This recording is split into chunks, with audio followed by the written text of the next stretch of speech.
Catalan Cinc podcast, and today we're going to be talking about witch trials and witches in Catalonia.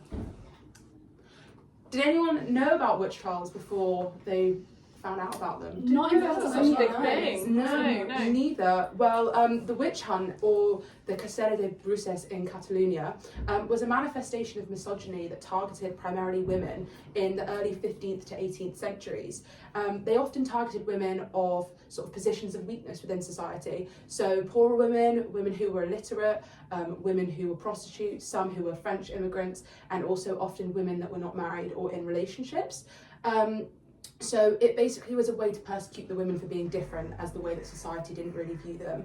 And men were only actually 10% of the witch hunts kind of involved in total. And since then, Catalonia has had sort of trials to sort of remember the past and make it into more of a positive memory, obviously acknowledging that the women weren't evil or witches. So kind of do you guys know what led to them, or? Well, I think a lot of people kind of think it was the Inquisition that started it all, because obviously that was a massive persecution against like the Catholic Church and everything, and I think it was very like Catholic Church driven, but it wasn't because of the Inquisition started, because Catalonia as a kind of region was way more autonomous, especially back in the 15th century onwards, so they kind of did their own thing, and it was very focused in Catalonia as I understand it. Like there were more witch trials and hunts in Catalonia than there were in the rest of Spain in total, Really? which is Wow. definitely saying something. But yeah, so I think that's where potentially the thinking comes from. But yeah. I also read that part of it is because there had been periods of drought, especially within Catalonia, Oh, and it was thought that the witches had brought this about. They were evil and they wanted to persecute kind of the other people within Catalonia for these things. Yeah, there was lots of links to kind of weather-related things, and the idea that witches were completely related to controlling everything bad that happened in Catalonia at the time. And at the end of the day, really what it was people trying to find a scapegoat for what was happening in society that they didn't like, and that just happened to be the women that you described, because they were the people that couldn't stand up for themselves. And actually I found out some really interesting stuff about what they did to kind of get rid of this evil and to ward away the evil, because they really did believe in it, and they believed that witches were doing these bad, awful things. So there was things like openings of houses, like doorways, were seen as kind of vulnerable areas of like people could get in. So they would put things on their doors. They would put what would they put? They would put amulets on there, or like crosses, olive branches, all sorts of things on there. Priests would go around and put a pinch of salt and holy water on doorways as well to like ward away the That evil. seems kind of ironic to me, because that's almost like a ritual in itself, which is what Yeah, witchcraft was. So I'm like, that's so you're trying to ward it off by doing the same thing essentially. Like an amulet is something that could be associated with something like, tokens and stuff are very witchy, and all the holy water and stuff is just a different kind of ointment or something. But yeah, it's very hypocritical, the whole thing. I didn't think of that. That's a good point. Yeah, and there was also lots of protections for children, because they were seen as vulnerable to the powers of the evil. People wouldn't let their children be touched by anything or anyone, because they thought that the evil could kind of infect them, and that that would do bad things. Wow. Well, I didn't look into that as much. I looked more into the tradition of witchcraft in literature at the time. So I think for us in England and the UK, we think back to witches, the witch hunts, and the association with Shakespeare as well. So the whole Three Witches and Macbeth was kind of where that first came from, and it was very similar in Spain. So Cervantes had a few novels including it. Oh, really? Yeah, he had El Coloquio de los Perros, that's one. But probably the most notable contribution by a Catalan person is the Directorium Inquisitorium by Nicolau Aymeric. So this was like he was part of the Inquisition, and the whole idea was that women had this inherent weakness in them that made them susceptible to witchcraft and made them susceptible to becoming witchcraft. So obviously it was just like massively misogynistic, but it was the first kind of writing that detailed the various rituals and organisation of witchcraft, and their sacrifices, their worships, their prayers and dedications to demons, and the idea that the witches were sworn to the devil and sworn to a demon, and they were basically servants of the devil, and coming from that book, there are lots of symbols that are now used in pop culture to do with witchcraft. So the whole like drawing on the floor, you know, drawing the pentagon. Is it called Pentagon? That's in like lots of films. Yeah, so that's where it kind of and started. whatnot. And like, what have I got here? Like eating babies, and you know, it's quite Potions and stuff. exactly, you know. But yeah, and I think another big contribution to the whole anti-witchcraft thing was the rise in medicine and science at the time. So initially these women were often healers or midwives, and they were kind of key in society for helping people. But with the rise of medicine, which was male dominated, they needed a way to kind of get rid of this culture of healing that was probably more holistic and obviously female based. And I think that's where a lot of the witch hunts came from, this kind of feeling of inferiority educationally. But yeah, so quite interesting. That's what I found in my historical stuff. That's really interesting. I didn't look into, but I was wondering kind of what the comparison is with the witches in Catalonia and the rest of Spain or the rest of Europe. Did anybody else look into that? I actually looked into how the witch trials in Catalonia compared with the rest of Spain, and it's really interesting the comparisons or like the differences in between it. For example, in the Spanish Reconquista, the main priority of the church, as Izzy has mentioned, like it was the main priority of the Spanish Inquisition was to achieve like religious conformity by persecuting the Jewish population and the Muslim Moors that was living in Spain. They weren't actually interested in persecuting witchcraft.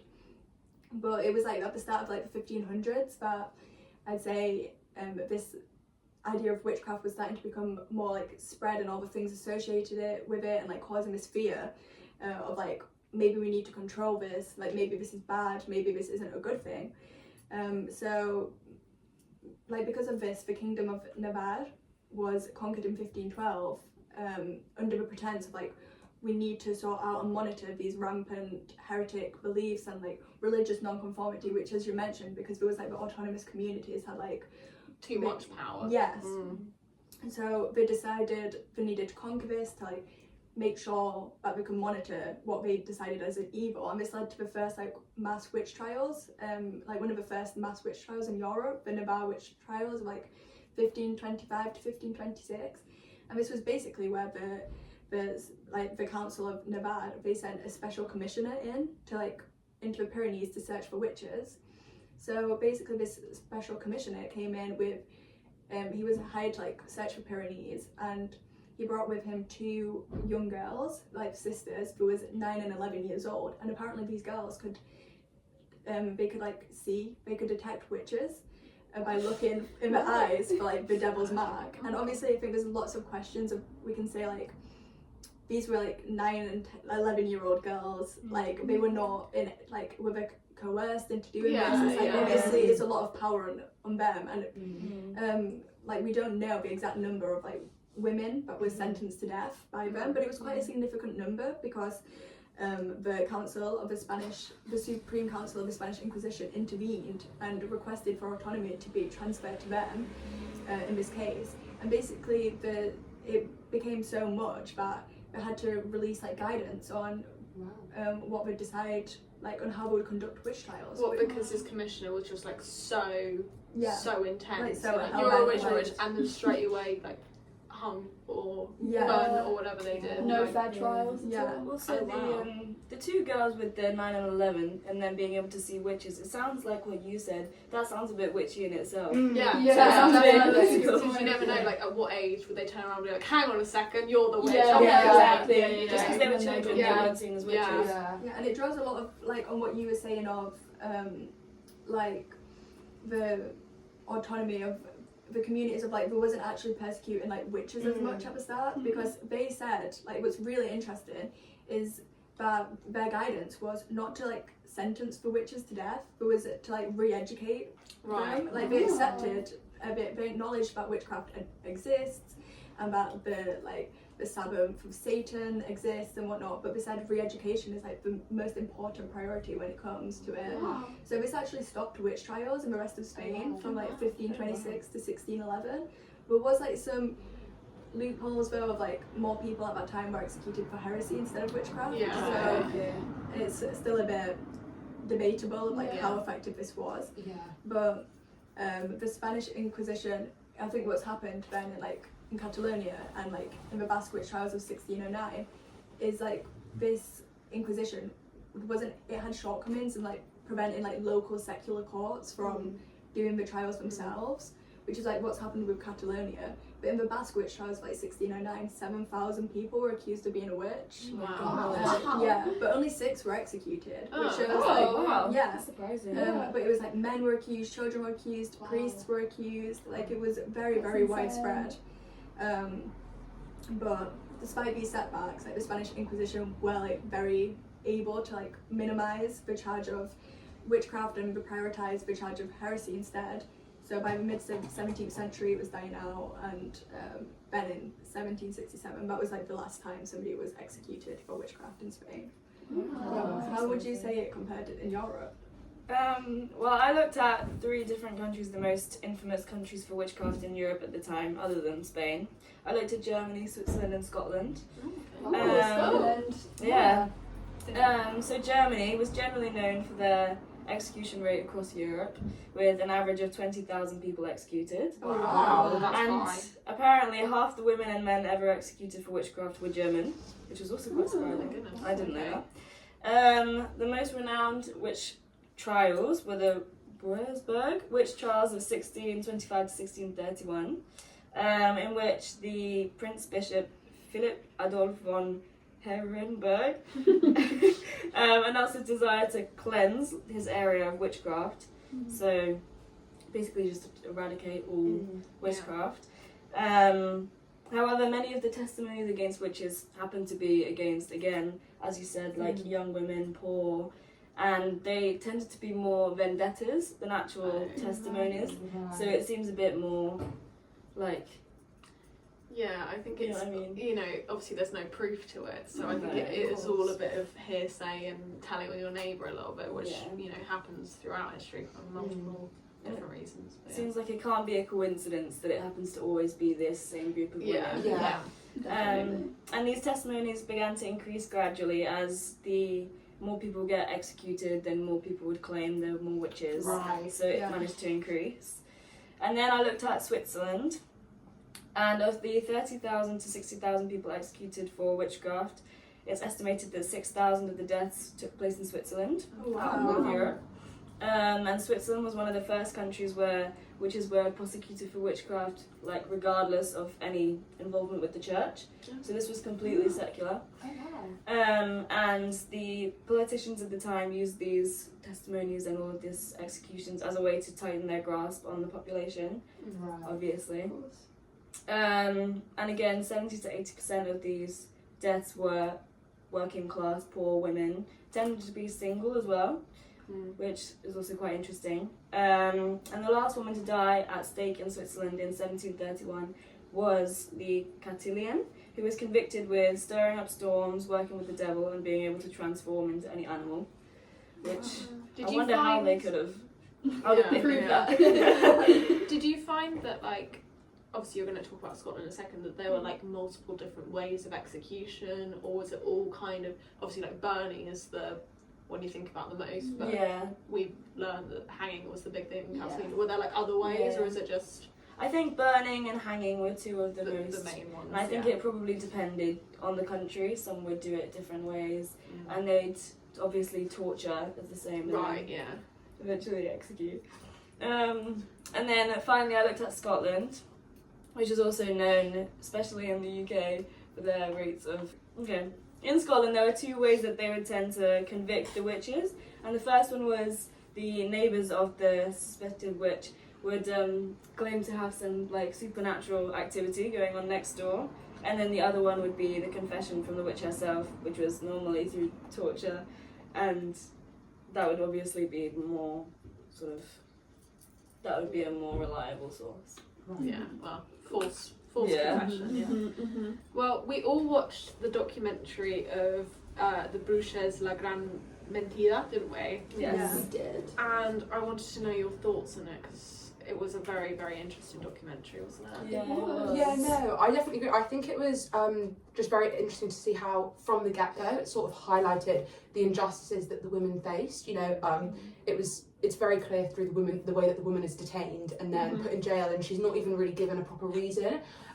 So I think, you know, that way, and then when there's clips of her in almost a jail that's below ground and people walking past, and immediately someone sees you're in jail and they just assume you're guilty, and she's just not even given any sort of chance of, I guess, redemption. No, I definitely agreed with you. Like watching the documentary at the very start, like just seeing the actress herself, like she was immature woman preparing for the role, and then she was just dragged away, and I just think it really showed like how horrible and how awful and how unexpected this was. Exactly. Like, you just didn't expect it within like the first 20 seconds. Yeah. I like that actually kind of blurred the present and the past. It's her now, and actually the bit that stood out to me the most was one of the experts towards the end says about how he used to think that learning about history could be used to change the present or to change the future, but that actually recently he's learned that learning about history can help to change perceptions of the past.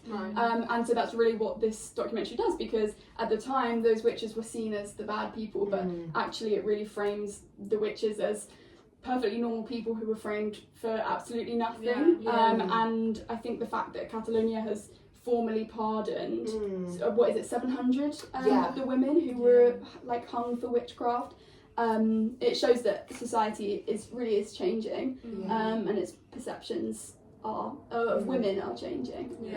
I think I also, you know, I agree with you very much with that, and I think the way that the documentary was also filmed really highlighted the sort of the links still though that are present with regards to scapegoating that you mentioned earlier.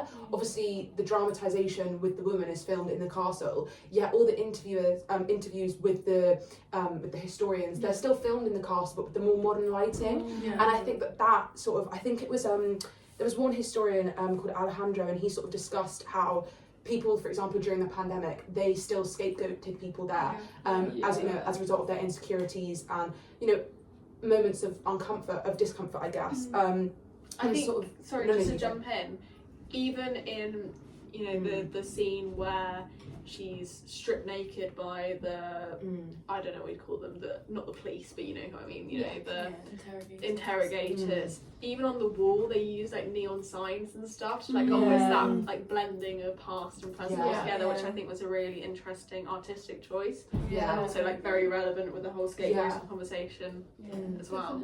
I thought that scene was really interesting, but it was also quite distressing. Seeing like the way that they were treated, and there was not really anything that they could do because there's no way that they can deny it to make them believe it. The only thing you can do is admit to something that it may be true, it may not be true, but you can't really. I agree, because it's like those scenes and the torture scenes I felt were really, it was so disturbing, but I felt it was needed, because I think there's sometimes now in the present day there's such a disconnect with like the past. Like, we find it really hard to envision what has actually happened in the past because it's so long ago. But in reality, like seeing those scenes, seeing the torture women went through, it reminds you these were real women. Like they had real lives. This was like actual pain that they went through, and I think the it stops this desensitization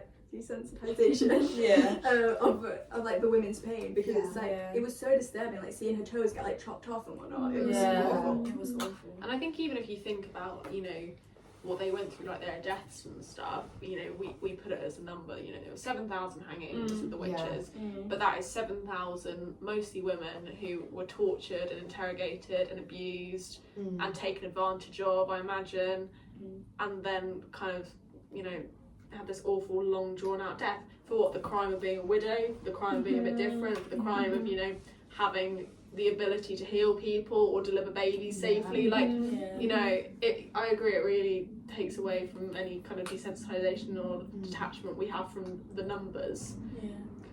I think kind of adding to that, sort of the range of interviews that were held, all with different historians, I think that sort of like drives home how big of a part of Catalonia's history it really is. I mean, like we said earlier, I didn't know anything about witchcraft and witch hunts in Catalonia, and clearly it is a huge part of history that I think it is definitely something that, even on an international stage, I don't know what it's like in Catalonian schools, but on an international stage should be taught maybe in history lessons, as you learn about it from your own country, but no knowledge is really known. But Definitely. Yeah, I agree. Did anyone kind of find out about like specific examples of some women that were persecuted?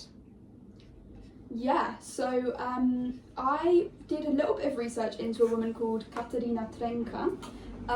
There's not that much information about her, but she is a good example of how the witches just really weren't given fair trials at all, and they were persecuted for not many reasons. So there's some kind of text from the trial that was written, and the prosecutor says to her, if you tell me the truth, the trial will be cancelled and you'll die faster.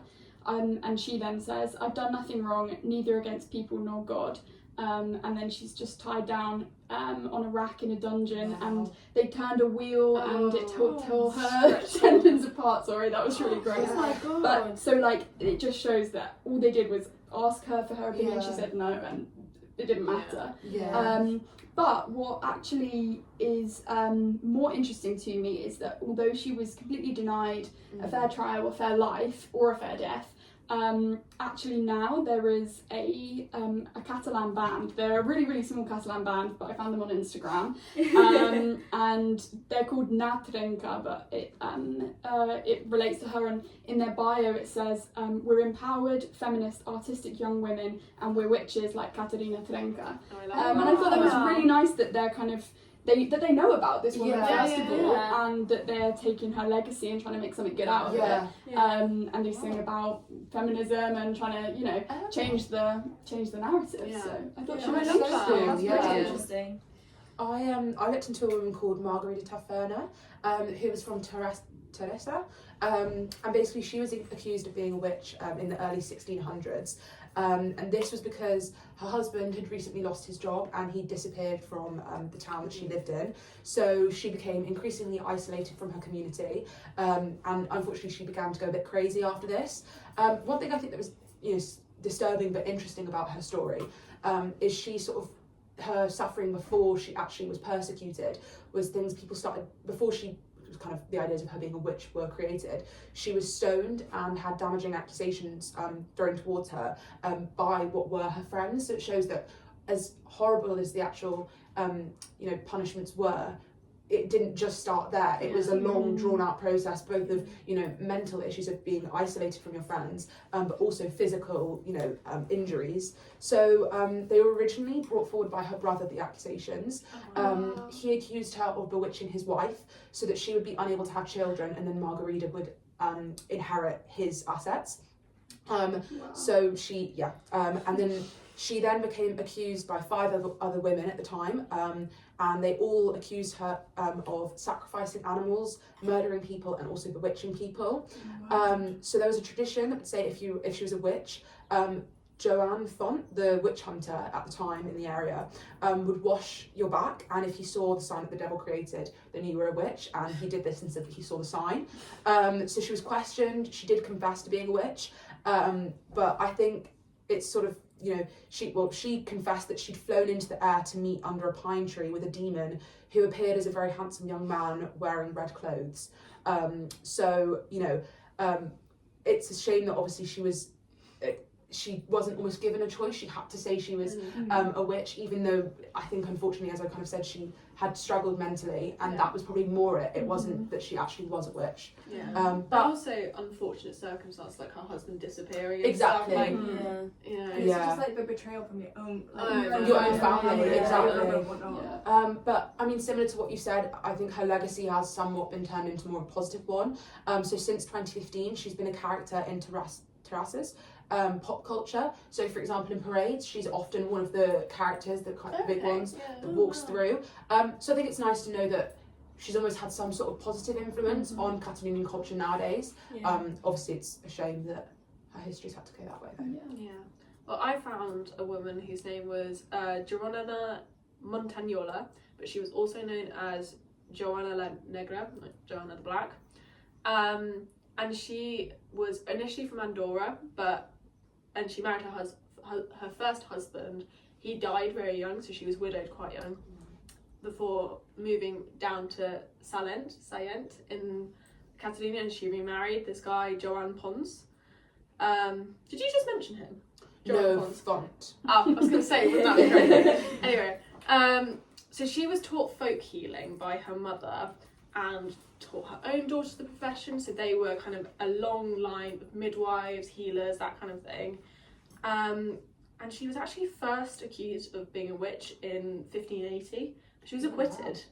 Oh, Which wow. is, yeah, so she was quite young at this point. I think she was either in her late teens or early 20s. Oh, wow. And she was acquitted of being a witch, so you kind of would think, okay, I've done all of that now. You know? But following a bad harvest and a lot of droughts, kind of what we're talking about, the unfortunate natural disasters, beginning in 1615 and ending in 1630, the massive witch hunt in Catalonia began, and she was caught up in that. She was the perfect candidate for being a witch because she was a bit older, she was a healer, she'd been widowed. Yeah, and I think she had been widowed for a second time at this point, from what I understand. It's a bit difficult to find, but and she'd obviously also been accused previously, so it was a bit difficult. So she was charged with sorcery by the secular local court in 1618. So not related to the Catholic Church, interestingly, just outright, you're a witch. That's the anyway. And she's accused of having been able to cure and thus cause illness in humans, of having murdered 2 girls, and for having caused hailstorms and having had intercourse with the devil, as you do. Wow. And she denied the charges until she was tortured, and during the torture she confessed, as so many did, and claimed she'd been motivated by vengeance. Vengeance for what? Who knows? She was sentenced and died by hanging the same year. But yeah, so that is quite a sad story, because you think you get away with it. Yeah. You've been the scapegoat already, but then it comes back to haunt you again and causes your death. But yeah, I thought it was quite a sad story. Yeah. I looked at actually one of the friends of yours, Oh, okay. a woman. I looked at Joana de Toy, who was also from Terrassa, and she was accused of practicing witchcraft in 1619. But she was one of the women, and there was another group, I think there was 5 of them, who were previously held at trial, just like I think yours as well, and released, and then they were again reconvicted. And they were Margarida Cotilla, Joana Sabina, Michaela Casanovas, Eulalia Toccia, and Guillermina Font. And they were accused of misdemeanors such as killing animals, casting spells, murder, etc., etc. And again, Joan Font, the same, he testified that he found a devil's mark when he was washing her back. And she was, basically, your Margarita Tafanera claimed that Joana Ferres taught them witchcraft, and that they would meet in Joana Toy's house on occasion. I think while she was being tortured, she confessed this. However, Joana denied all of these claims, although confirmed she was in fact French, and the sister of Jean de la Boqueria. However, much later, after extensive torture, Toy admitted to Margarita's claims and testified against a woman called Perona, who supposedly taught her witchcraft. Later on, after all of the other women had been sort of confirmed as witches, they were all hung in the castle of Terrassa, and then later on in the Pedra Blanca. However, Joana Toy, no one knows what happened to her. There's no information. So she might have been hung with them, we don't actually know. But yeah. Oh my god, you'd think they'd mention it. Yeah. Wow. Especially since they know what happened to the other women. I just think that's so awful, like how all these women were like pitted against each other, and well, we were just coerced into saying these. You wonder also how many of these situations have been actually people in the town who, maybe the person who committed that murder, who has then thought, I can blame it on this woman, and has gotten away with it. The number of perpetrators that were probably men in these situations of like murder, and how they could just literally scapegoat a woman. It's like how they said in the documentary that a lot of the times women would claim that they'd been raped, and then they would then be like claimed as witches. People would then call them witches because they said that they'd been raped, and that might have been by the perpetrators, as you said. Also, maybe it's that whole like purity thing, like we talked about how the children were the most pure and therefore like most susceptible to the witch hunt. You know, the next kind of level up would be women as the pure ones, I imagine, and then that being taken away for whatever reason. opens them up to like Yeah. this abuse and accusations of witchcraft. It's really sad, actually. It's Like, really Yeah. sad, because you isn't it? just know it's untrue. Mhm. And obviously Yeah. there's folklore and everything that goes on, but it's untrue at the end of the day. Yeah. Yeah. And that's the sad part. Mhm. It's these women died for no Definitely. reason. Yeah. It's just like the systematic like murder of Mhm. women Of women. throughout Exactly. history, Yeah. throughout bits. It's just like femicide. Yeah. It's Mm. heartbreaking. Women that are a bit different, you know. Yeah. I think it is good that history has sort of been rewritten in that sense, kick my words out, and kind of the government has brought into force these pardons because it does address those issues of, like you say, femicide, because of obviously the unequal rates that women were persecuted at. It's just, it's good that it is sort of, the history is set straight. Definitely. Yeah, but for at the sure. same time, it's kind of sad to compare it to today and how Yeah. actually has things really changed. Maybe people aren't saying we're Yeah. witches anymore, but there's still sexual assault that goes kind of convicted, Yeah. Yeah. murders and all sorts Yeah. that people get away with. Yeah. They just used Go to- on then. All right. Okay. Thank you for listening to our podcast episode about witchcraft in Catalonia. This has been another episode